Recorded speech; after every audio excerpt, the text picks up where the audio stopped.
Hello and welcome back to Hydra Studios. Today, we're going to build a hiking trail. Now I'm going to introduce you to the tools of the trade. This here is a mattock.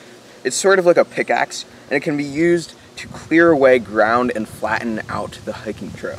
As you can see in this clip, I'm using the mattock to cut away the dirt and clear vast amounts of dirt with one swing. The mattock is probably the most essential tool to hiking trail building. On the other side of the mattock, there's this metal pointy part that can be used to chop away at roots or to destroy rocks.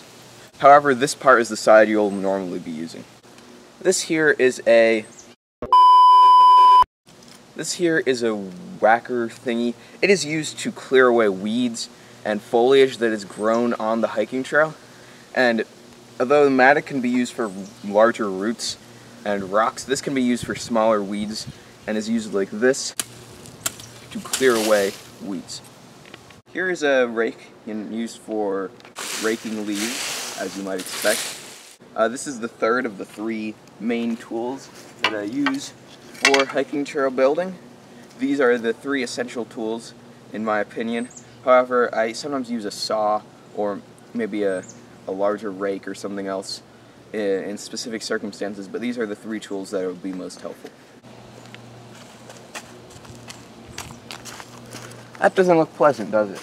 Having your feet off balance the entire time while hiking is an extremely unpleasant experience. So to make hiking a more fun and enjoyable activity, hiking trail builders have to level out the trail so that both feet are on level ground at the same time. The other added benefits of this is that it makes the hiking trail last longer. Hiking trails that don't dig into the ground and cut away at the earth will be easily swallowed back up by the landscape, but hiking trails that cut into the landscape can become a more permanent part of it. This also helps because if you're walking across a trail like this and it's muddy or it's rained recently or you don't have great shoes on, you could slip and fall. Having a level terrain to walk on prevents the dangers of tripping and falling while on hiking trails.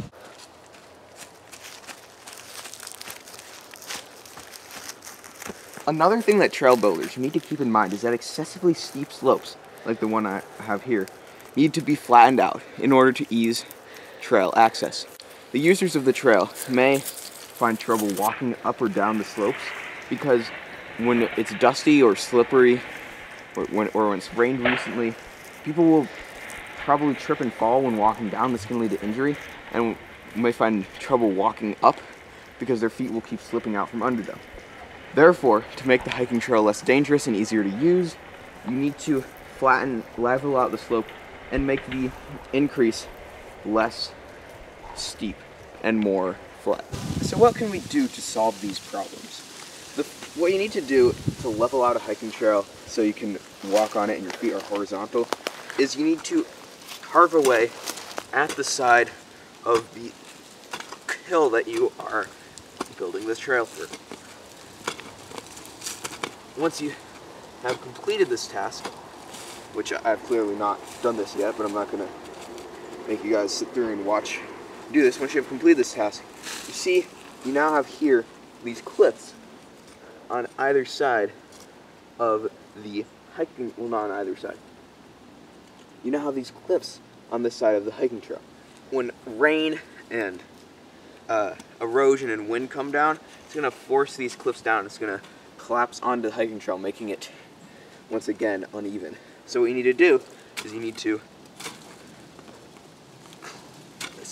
slice away at these cliff things and level them out so that it's a sloping hill and not a steep drop.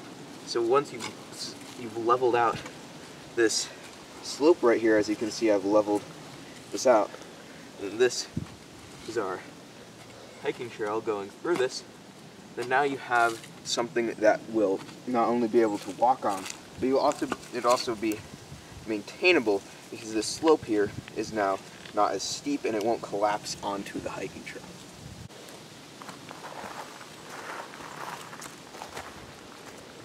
The easiest way to solve the problem of excessively steep slopes is to build step formations into the slopes.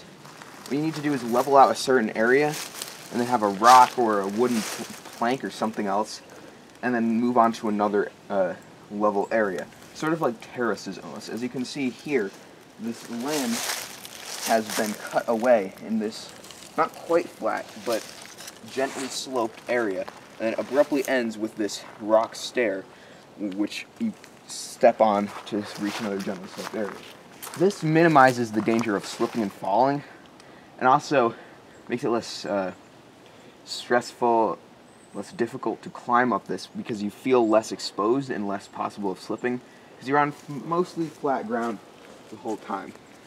And instead of having to climb at an angle the entire time, you're only having to lift your feet a little higher to get over the next step. And you'll see these a lot on hiking trails, whether built out of natural rock or built out of wood that's been brought in to make stairs. Now let's build.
If you like the video, give it a like.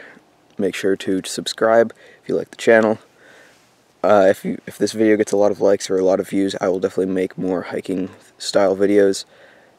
I also make flag videos, national park videos, and just a bunch of miscellaneous stuff. So check out my channel. Thank you for watching. See you next time.